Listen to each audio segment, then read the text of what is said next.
नमस्कार मित्रों, आप सभी का स्वागत है। महाशिवरात्रि आने वाली है। बाबा शिव का सबसे बड़ा त्योहार आ रहा है। विवाह की सालगिरह आ रही है। आज इसी विषय पे मैं आपसे बात करूंगा और बहुत अच्छे उपाय बताऊंगा। जिन जातकों की कुंडली में काल सर्प योग है, विवाह से संबंधित परेशानी चल रही है या चंद्रमा से संबंधित कुछ परेशानियां हैं, चंद्रमा वीक है, ग्रहण योग है, कुछ मानसिक विकार है, तो ऐसे व्यक्तियों के लिए यह एपिसोड बहुत ही सुंदर प्रस्तुति देने की कोशिश कर रहा हूं मैं। वीडियो शुरू करने से पहले आप सभी से निवेदन है कि मेरे चैनल को सब्सक्राइब जरूर करें और मेरे वीडियो को लाइक और शेयर भी जरूर करें। आज बात शुरू करते हैं बाणलिंग या नर्मदेश्वर शिवलिंग। जी हाँ, घर में सभी के शिवलिंग तो होते ही हैं, लेकिन पुराणों के अनुसार नर्मदा जी में पाए जाने वाले शिवलिंग, उनका हर कंकड़ कंकड़ शिवलिंग है। तो वहाँ पाए जाने वाले शिवलिंग आकृति के जो शिवलिंग पाए जाते हैं, उनका प्रभाव बहुत ही अच्छा है, बहुत ही शुभ प्रभाव वाले हैं और बहुत ही जल्दी वह आपको फलदायी होते हैं। तो सबसे पहले शिवरात्रि होने से पहले आप अगर भाग्यवश नर्मदा जी के किनारे हैं तो आप बाणलिंग या नर्मदेश्वर शिवलिंग की व्यवस्था कर लीजिए, और अगर दूर रहते हैं तो कैसे भी कोशिश करके आप उनकी व्यवस्था करिए, क्योंकि यह उपाय बहुत ही सुंदर है और बहुत ही अच्छे इनके प्रभाव आएंगे। तो जैसे जिन जातकों की कुंडली में अगर काल सर्प योग है तो वह काले रंग के या स्लेटी रंग के बाणलिंग की व्यवस्था करें। जिनके विवाह में देरी हो रही है या दाम्पत्य जीवन में कुछ खटपट चल रही है, वे लोग शहद के या कुछ ब्राउन कलर के जो शिवलिंग होते हैं उनकी व्यवस्था कर लीजिए। जिन लोगों के चंद्रमा गड़बड़ चल रहे हैं या चंद्रमा से संबंधित कोई विकार है, ग्रहण योग है, मानसिक व्याधि है, तो उन्हें भाग्यवश अगर सफ़ेद शिवलिंग मिल जाते हैं वाइट कलर के तो बहुत ही उत्तम है। तो सबसे पहले शिवरात्रि के पहले आपको इनका आपको कहीं से भी बाणलिंग या शिवलिंग प्राप्ति करना है। नर्मदा जी शिवपुत्री कहलाती है और इनका प्रादुर्भाव भगवान शिव के पसीने से हुआ है, और इन्हें आशीर्वाद है कि इनके जल में नीचे जो पत्थर पाए जाते हैं वह स्वयं साक्षात शिवलिंग है। सबसे बड़ी बात यह है कि इनके शिवलिंग को कभी भी प्राण प्रतिष्ठा की आवश्यकता नहीं होती है। यह माता के आशीर्वाद से प्राण प्रतिष्ठित होते हैं। तो आप अगर इन्हें लेके आते हैं तो प्राण प्रतिष्ठा जैसी पूजन करने की आपको आवश्यकता नहीं है, स्वयं प्राण प्रतिष्ठित है।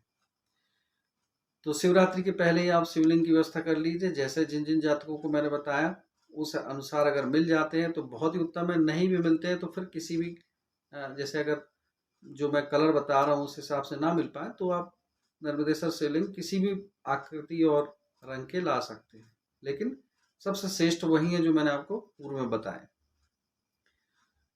शिवरात्रि के दिन प्रातःकाल आप सबसे पहले व्रत रखेंगे।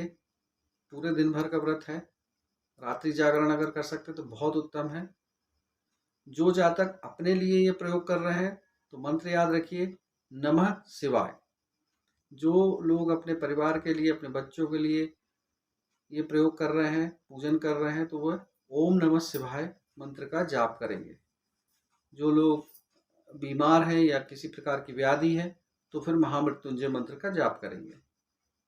सर्वप्रथम सुबह आप उठें और पीतल या कांसे की थाली में, अगर आपके पास स्टैंड है और अगर स्टैंड नहीं है तो आप वैसे भी रख सकते हैं, और स्टैंड है तो स्टैंड में आप शिवलिंग रख सकते हैं। यहाँ सबसे पहले एक चीज़ और बता दूं कि घर में जो शिवलिंग रखते हैं वह हम 11 अंगुल तक बड़े रख सकते हैं या उससे छोटे भी रख सकते हैं, लेकिन 11 अंगुल से ज़्यादा बड़े शिवलिंग घर में नहीं रखना चाहिए। उन्हें 11 अंगुल तक ही रखना चाहिए, क्योंकि उनका पूजन विधान फिर अलग होता है, वो मंदिरों में ही होता है।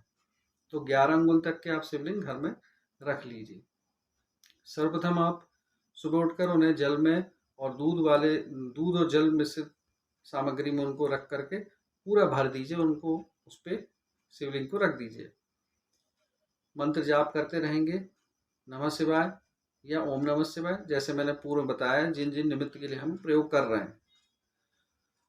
दोपहर में आप 11-21 बेलपत्र उन पे जरूर चढ़ाएं और वही मंत्र आप जाप करें।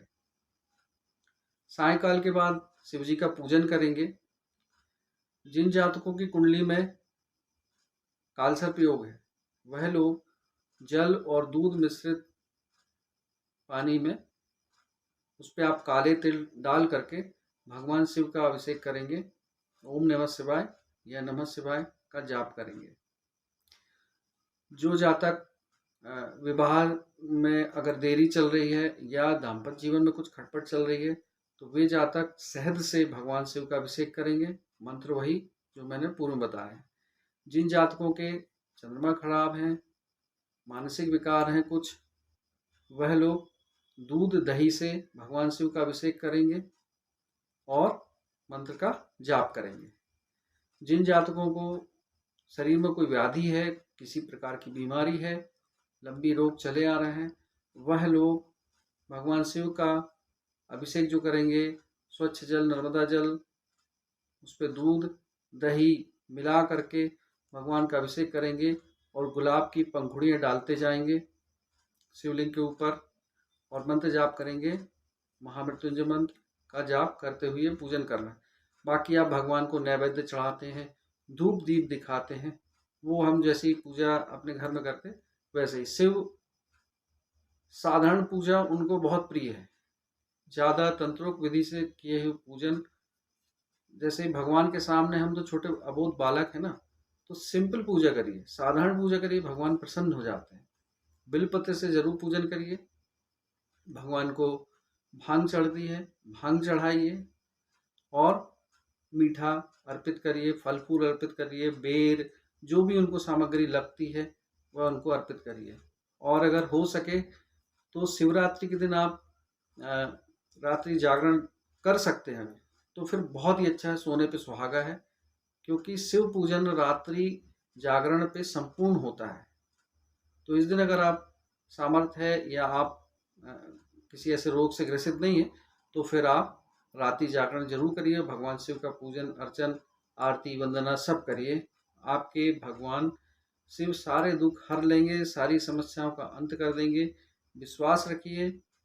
बाणलिंग, नर्मदाएश्वर शिवलिंग, इनका प्रभाव एक नॉर्मल एक सामान्य शिवलिंग से पूजन से हजारों लाखों गुना ज़्यादा प्रभाव देने वाले, फल देने वाले होते हैं। ऐसा मैं नहीं, शास्त्रों में लिखा हुआ है, मैं नहीं कह रहा हूँ, शास्त्रों में ये चीज़ लिखी हुई है। तो एक बार आप संपूर्ण विश्वास के साथ भगवान शिवलिंग का, नर्मदेश्वर शिवलिंग का, बाण शिवलिंग का पूजन अपने घर में करिए। पूजन के पश्चात उन्हें आप अपने घर के पूजन स्थान पर स्थापित कर दीजिए। वो स्वयं प्राण प्रतिष्ठित है, तो यहाँ आपको विशेष प्राण प्रतिष्ठा की पूजन की आवश्यकता नहीं है। आपको वीडियो कैसा लगा कमेंट करके जरूर बताइएगा। नमः शिवाय। आप सभी को शिवरात्रि की हार्दिक शुभकामनाएं देता हूँ। नमस्कार।